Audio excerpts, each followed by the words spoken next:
Hello guys, this is engineer Waqas Ahmed and आज की इस वीडियो के अंदर मैं आपके साथ अपने कैरियर में से एक बहुत ही इंटरेस्टिंग फ़नी एक वाक़या शेयर करने जा रहा हूँ।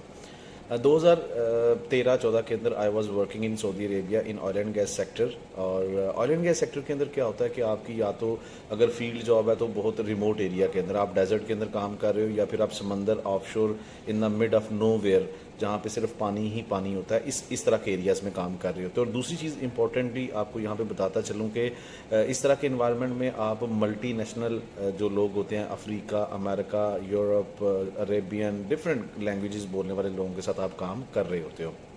इसी तरह से मेरी एक डे शिफ्ट के दौरान ड्यूटी थी और हम एक ही क्रू के अंदर इंडियन, पाकिस्तानी और अरेबिक नेशनलिटी से ताल्लुक़ रखने वाले लोग थे। जो एक अरेबिक हमारे साथ लोग थे, एक सुपरवाइज़र था, शाम सीरिया से था, और मैं था, मेरे साथ और भी पाकिस्तानी लोग थे, और एक इंडियन ट्रक ड्राइवर था, सरदार जी, यानी कि सिख कम्युनिटी से ताल्लुक़ रखने वाले। अब होता ये है कि जब भी फील्ड के अंदर आप नौकरी कर रहे होते हो तो नमाज का टाइम होता था, तो हम लोग एक दूसरे को अल्टरनेटिवली रिप्लेस करके नमाज़ पढ़ते थे। तो असर का टाइम, नमाज का अजान हुई तो मेरे सुपरवाइज़र जो कि जिसका ताल्लुक़ शाम सीरिया से था, वो नमाज़ पढ़ के आया और उसने कहा ठीक है आप नमाज़ पढ़ने जो है ना जाओ। अब मेरे साथ जो है वो एक ट्रक ड्राइवर बैठे हुए थे जो हमारे ही साइट के ऊपर कुछ जनरेटर या कंप्रेसर इक्विपमेंट लेके आए थे, साइट पे लेके आए थे। तो वो वैसे ही वहाँ पे बैठ के रेस्ट कर रहे थे। अब इस बंदे को नहीं पता, जो सुपरवाइज़र सीरियन है, इसको नहीं पता, क्योंकि सरदार या सिख लोगों की भी दाढ़ी होती है, और ये बंदा जो सीरियन था, जो हमारा सुपरवाइज़र था, इसको नहीं पता था कि ये सिख कम्युनिटी से ताल्लुक़ रखता है। तो उसने मुझे इशारा किया, यल्ला हबीबी रोसल्ली, यानी कि चलो नमाज़ पढ़े। तो मैंने तो सर हिला दिया, बट वो सिख को भी कहना शुरू हो गया कि आप भी चलें। तो सिख ने कहा कि हबीबी आई एम सिख। सो ये सीरियन, शामी, अरबिक जो भाई थे जिनको समझ नहीं आई अभी तक, वो कहता है हबीबी no problem, if you are sick I have Panadol. वो कहता है, वो मेरी तरफ देखना शुरू हो गया और मैं उसकी तरफ। तो मुझे तो समझ आ गई कि खैर। वो कहता है नो नो हबीबी आई एम सिक।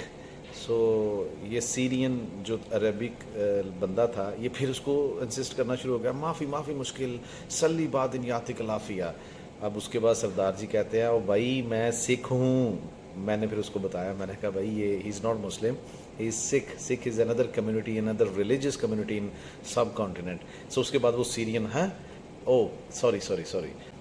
सो ये बड़ा एक इंटरेस्टिंग वाक़या था जिसमें वो सरदार जी कह रहे थे आई एम सिख, लेकिन ये अरबिक जो बंदा था वो समझ रहा था पता नहीं ये कह रहा है मैं बीमार हूँ और मैं पैनाडोल दूंगा तो उसके बाद ठीक हो जाएगा। लेकिन तो बात करने का मकसद ये है कि इससे लेसन लर्न ये मिलता है कि फील्ड के अंदर जब आप इस तरह के high pressure, high temperature oil and gas sector हो जाए या किसी फैक्ट्री मिल के अंदर जॉब्स कर रहे होते हो, तो वर्क इन्वायरमेंट के अंदर communication is very important thing.